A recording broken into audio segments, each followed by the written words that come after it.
Hi, this is a video just giving a run through of my painting and decorating setup.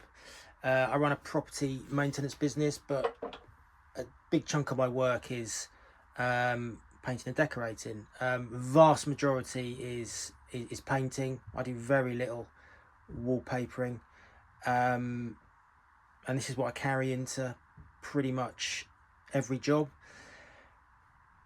One of the massive benefits of having all your stuff in boxes is you get everything on site quick, everything off site quick. You can move it around the site. You generally don't have to go back to the merchants because you forgot something, because you carry a bit of stock. It just makes life easy. Sometimes when I'm bringing stuff on, people are like, what the hell has this guy got? But it all gets used. Every single box gets used, and being organised is the key to making money, in my opinion. So I'll give you a run through. I'll start with these boxes at the front. These are the XXL sustainers, Cis 3 337s. This one on top is just mostly for rollers and stuff like that.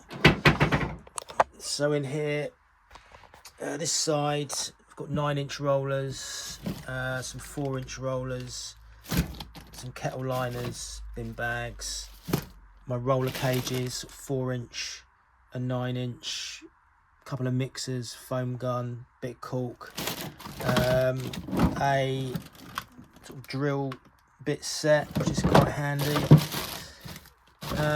That's about it. A couple of cans of bin and cover stain, paint stirrers, some paint strainers, which are basically just vegetable bags. Works well.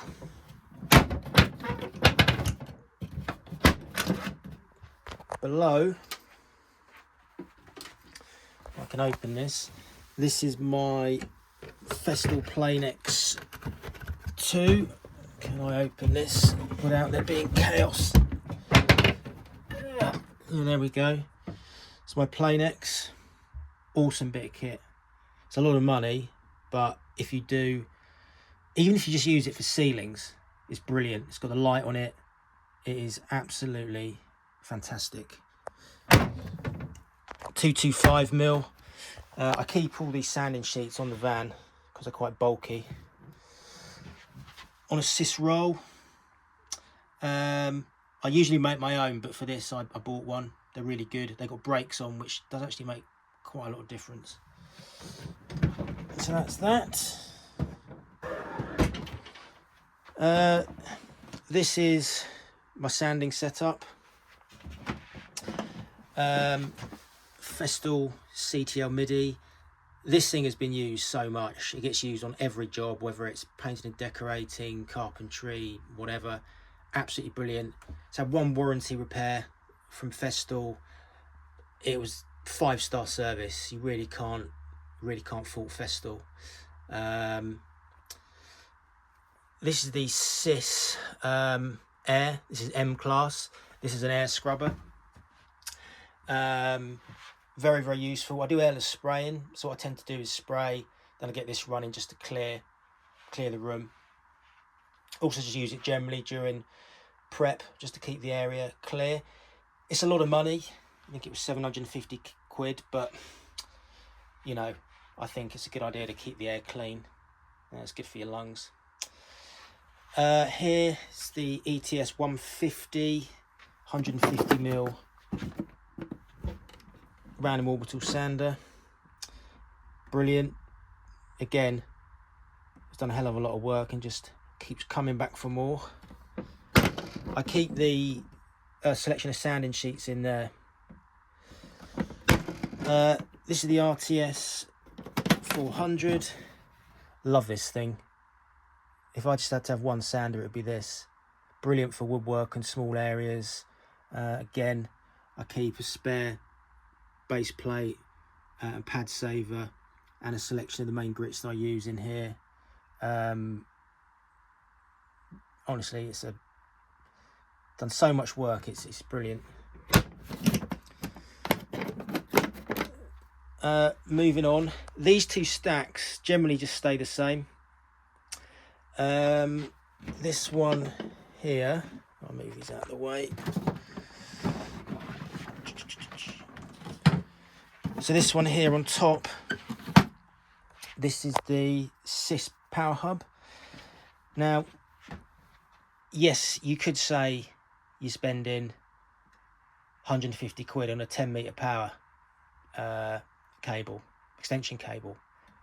You sort of are, but when you've got dust extractor, air scrubber, light, you're trying to maybe charge a phone, maybe you've got another Hoover on the go, all this, that and the other, you've got all these cables going to the wall, and it's a real pain.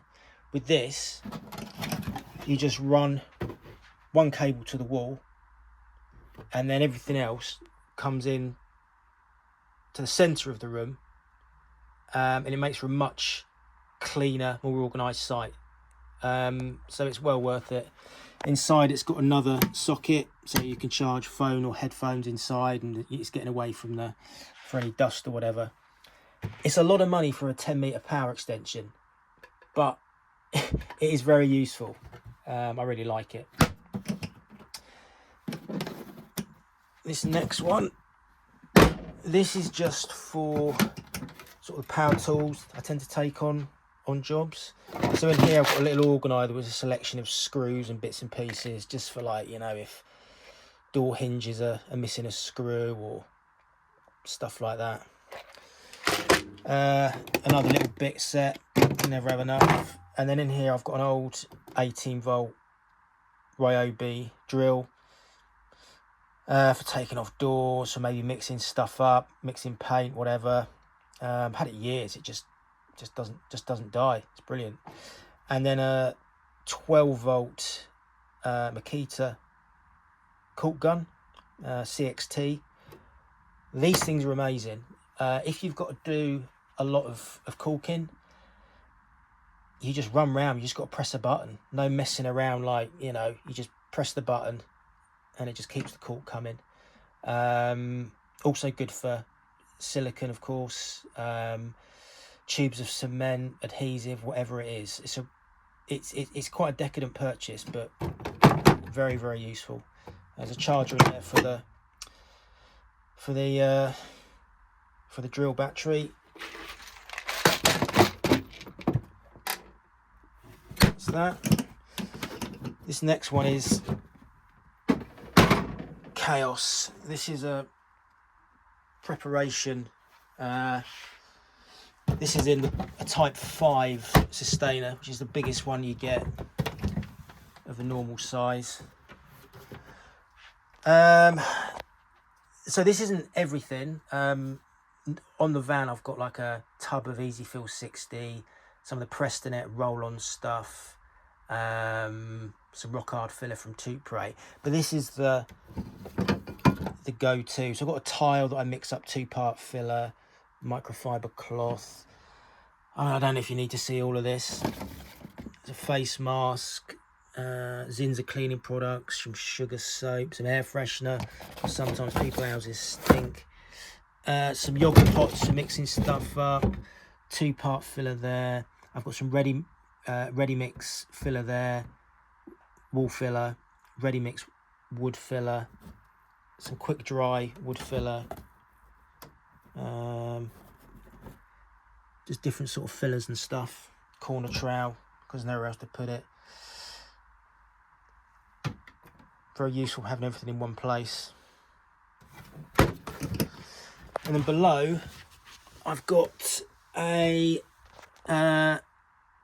sustained sort of drawer unit. I love these things because you can put it at the bottom and still get to everything. And this has just got old hand tools for decorating. So I've got some screwdrivers here, some scrapers, knife, some door wedges, and then different sets of pliers and stuff. Again, old knackered ones, just for pulling screws and pins out the wall and stuff, and rule plugs. Next one down, spraying stuff. I've got a Graco GXFF, so it's just some bits for that, a few tips, whatnot. Filling knives, next door. And the bottom shelf, some brushes. I don't go in with millions of brushes. I mean, how many do you need? So I go on with generally this number. There's some new ones, there's some old ones, there's some knackered ones, some gloves. Yeah. So that's that. Let's put this back, get it out of the way. And then look at the next one.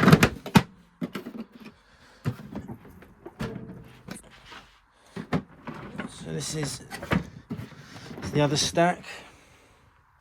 So the top one, abrasives, some tack. Old abrasives that's no good on the sanders, just used for hand sanding. Some rolls of stuff that I'm just using up.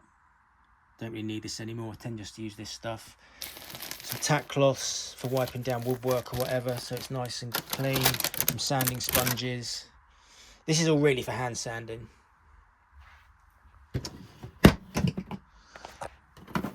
Next, tapes. So I'm a big fan of the Frog Tape Delicate Surface. I've used the Q1 and Tessa, but I keep coming back to this. I think it's just brilliant. It manages to have good, it sticks, but it still doesn't pull anything off. I don't know how it does it. It's very good. I mean, some of these delicate surface tapes, they say that they're good on delicate surface, but the reason is they don't stick. They're rubbish. This stuff's really good. I've got this is 36. I've got 24. I've got some blue Scotch tape for just general stuff. I've got some Tessa tape there for some reason.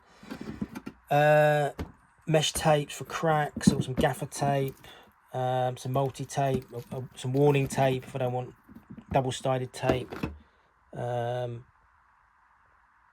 other fine mesh.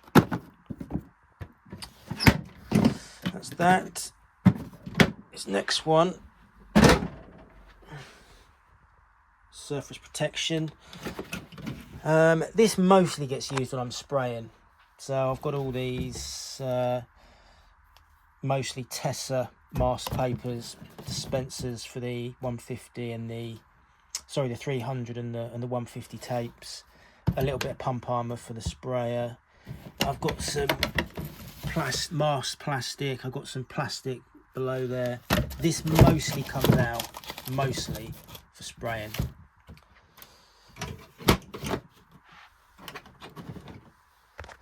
And the one below, nearly there, sealants. So this has just got a caulking gun as a spare. This has normally got adhesives in, white silicone, and this has got different coloured silicons. I generally keep my caulk in that first box I showed you, and in the back I've just got loads of nozzles, sealant remover, contact cleaner, some sealant tools. This is dead useful. Quite often in my jobs, you know, people will ask you to sort of re-silicon a worktop or something like that, so it's good to have this box with me.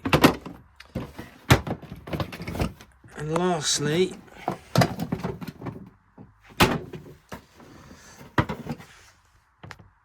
Zinzers. So this is just, I mean, you saw in the first box I had 2 rattle cans of bin and cover stain, but also I've just got some small tins here of problem solvers. So I think that's yeah, it's a bin. Quite often use that if I'm covering mold stains. That's what Zinzers specify. Guards for, like, you know, knackered plasterboard, you know, exposed masonry, that kind of thing. Peel stop, seals down paint edges. These two, the guards and the peel stop, mostly replace PVA. I don't really use PVA at all now. Another tin of bin. What have I got? 2 of them for some reason. And then Bin Aqua. It's quite a new product. Water-based, so it doesn't smell. If I've got a bigger job, then I've got the big tins of guards. But just for like little bits and pieces on site, it's nice to have these on site. It saves running back and forth to the van, or even worse, not having them. No, it's not going to shut, is it? There we go. So that's it. I hope that was useful. Any questions? Put them below. Thank you.